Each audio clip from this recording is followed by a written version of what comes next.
नमस्कार दोस्तों, आपका स्वागत है अपनी YouTube चैनल PFP में। आज हम रिलैक्सो फुटवेयर्स के बारे में चर्चा करने वाले हैं। स्टॉक में सडनली एक शार्प अप मूव देखने को मिला है। इतने महीनों से कोई खास मूवमेंट देखने को नहीं मिला और आज हमें ये स्टॉक 7.5% ऊपर जाता हुआ नजर आता है। इंट्राडे बेसिस पे तो ये 1100 के भी ऊपर निकल गया था। तो अब ऐसे सिचुएशन में एज ए रिटेलर हमें क्या करना चाहिए, इसके बारे में आज हम चर्चा करने वाले हैं। सबसे पहले कंपनी के फाइनेंशियल ट्रेंड पे नजर डाल देते हैं। फाइनेंशियल ट्रेंड में आप देख पाएंगे ओवरऑल आपको कोई खास ग्रोथ यहां पर नजर नहीं आती है। रेवेन्यू थोड़ा बहुत करके ऊपर जाता हुआ नजर आया, लेकिन इसे हम कोई बहुत बड़ी ग्रोथ नहीं कह सकते। देखिए 2019 में जो चप्पल के भाव चल रहे थे उस हिसाब से आपको यहां पर इन्फ्लेशन का आप नंबर लगाएंगे तो उतना ही आपको इंक्रीज देखने को मिला है।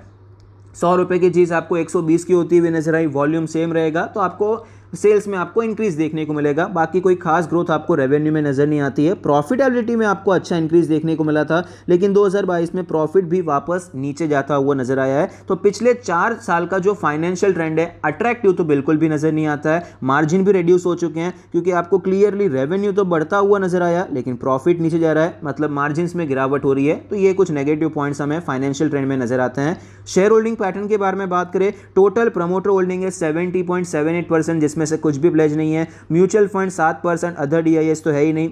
FII 3%, retail and other category में 19% की हिस्सेदारी है। Share holding pattern overall decent नजर आता है। इंस्टीट्यूशंस का भी थोड़ा बहुत इंटरेस्ट आपको नजर आता है, बाकी मेन तो प्रमोटर के पास ही ज्यादा इक्विटी है। और रीसेंट ट्रेंड्स के बारे में बात करें, कोई खास चेंजेस भी आपको देखने को नहीं मिला है। म्यूचुअल फंड FII तो आपको ओवरऑल स्टेबल ही नजर आता है। आधा % के आसपास का मूवमेंट आपको यहाँ पर होल्डिंग में नजर आता है। वैल्यूएशन के बारे में बात करें, सेक्टर का P रेशियो 142 है जबकि रिलैक्सो का 108 चल रहा है।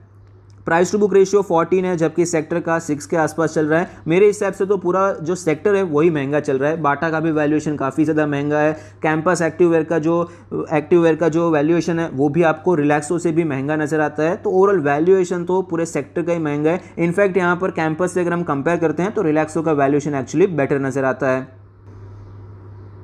स्टॉक के चार्ट पर हमें क्लियरली पता चलता है कि 1400 के लेवल से स्टॉक में हमें गिरावट देखने को मिली। स्टॉक हमें 1000 रुपए के भी नीचे आता हुआ नजर आया। 950 के आसपास इसने एक अच्छा खासा सपोर्ट लिया, यहाँ पर एक बेस बनाया और अच्छा खासा ब्रेकआउट आज हमें नजर आता है। वॉल्यूम के साथ आपको ये तेजी देखने को मिली है। शानदार वॉल्यूम में बाइंग होती हुई नजर आई है और स्टॉक अपने सारे मूविंग एवरेज के ऊपर निकल चुका है। डेली RSI 78 का लेवल है। क्लियरली मोमेंटम काफी ज्यादा स्ट्रांग होता हुआ नजर आया। डेली चार्ट पे कुछ इंपॉर्टेंट लेवल्स के बारे में बात करें तो सबसे पहले यहां पर सपोर्ट देख लेते हैं, जहां से ब्रेकआउट हुआ है 1030 का लेवल। यही लेवल एज अ सपोर्ट काम करेगा। रेजिस्टेंस के बारे में बात करें, 1180 1200 के आसपास रेजिस्टेंस नजर आता है। वीकली चार्ट पर भी आपको सेम लेवल्स नजर आते हैं। वीकली चार्ट पे सपोर्ट भी वही है और रेजिस्टेंस भी हमें वही नजर आता है। मंथली चार्ट पे चलते हैं। मंथली चार्ट पे आप देख पाएंगे रेजिस्टेंस आपको थोड़ा सा ऊपर शिफ्ट होता हुआ नजर आएगा, जहां से आपको ये शार्प सेल ऑफ देखने को मिला है। यहां पर सबसे पहले कंसोलिडेशन हुआ, फिर ब्रेकआउट हुआ, फिर यही लेवल सपोर्ट की तरह काम किया। यहां से आपको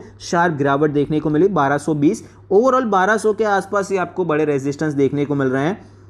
सपोर्ट के बारे में बात करें, सपोर्ट आपको यहां पर थोड़ा सा नीचे शिफ्ट होता हुआ नजर आएगा। 1000 रुपए के आसपास एक इंपॉर्टेंट सपोर्ट आपको मंथली चार्ट पे नजर आता है। रीजन क्या है, क्योंकि यहां पर देखिए 3 महीने से ट्रेड कर रहा था लेकिन 1000 के ऊपर मंथली क्लोज नहीं दे पाया था। अभी 1000 पे ओपन होकर आपको ये ऊपर जाता हुआ नजर आया, तो ये लेवल एक अच्छे सपोर्ट की तरह काम करेगा और अच्छा ब्रेकआउट आपको यहां पर देखने को मिला है। 3 महीने के कॉन्सोलिडेशन के बाद आपको यहां पर 1030 के लेवल से एक अच्छा ब्रेकआउट नजर आता है, तो इसके सस्टेन होने के चांसेस भी बढ़ जाते हैं। अगर ब्रेकआउट तुरंत होता है तो उसके चांसेस कम रहते हैं। अगर अच्छे खासे कंसोलिडेशन के बाद, जितना बड़ा कंसोलिडेशन होगा और जितना अच्छा वॉल्यूम होगा, उस ब्रेकआउट के सस्टेन करने के चांसेस भी बढ़ जाते हैं। इसे आप नोट कर सकते हैं। तो फिलहाल यहां पर किस प्रकार से हमें काम करना चाहिए, क्या रैली यहां पर हमारी मिस हो गई है? ऐसा मुझे नहीं लगता है। करंट मार्केट प्राइस पे भी आप चाहे लॉन्ग टर्म के लिए खरीदारी करने के बारे में सोच सकते हैं। बहुत ज़्यादा दूर नहीं भागा है, अभी भी आपको ये जस्ट अभी कॉन्सोलिडेशन आपको ये टूटता हुआ नजर आया है। करंट मार्केट प्राइस खराब नहीं है। बाय चांस ये स्टॉक आपको 1060 के आसपास मिलता है तो ये एक अच्छा लेवल रहेगा जहां पर आप खरीदारी करने के बारे में सोच सकते हैं। आज ही हमने ये हमारे मेंबर्स को बताया था कि रिलैक्सो में खरीदारी कर सकते हैं। 1050 के आसपास चल रहा था और आज ही ये स्टॉक हमें ब्लास्ट होता हुआ नजर आया, तो एक अच्छा यहाँ पर रैली नजर आती है। अच्छे वॉल्यूम के साथ बाइंग हुई है। एक और बात मैं आपके साथ शेयर करूंगा, यहां पर देखिए किस प्रकार से ये ट्रेड कर रहा था। 1030 पे गया, नीचे आया, फिर सपोर्ट ऊपर आ गया, 1000 पे सपोर्ट लिया, ऊपर आया, लेकिन यहाँ पर एक अच्छा चांस था लेकिन वो फेल हो गया ब्रेकआउट का, ये ब्रेक डाउन हो गया, नीचे आया, फिर से प्राइस एक्शन बना के आपको फिर से नीचे आता हुआ नजर आया, लेकिन 950 से स्ट्रॉन्ग बाइंग आई और फिर से यहाँ पर ये सस्टेन कर रहा था। तो चांसेस थे कि यहाँ पर तेजी आती है तो ये सस्टेन हो सकती है।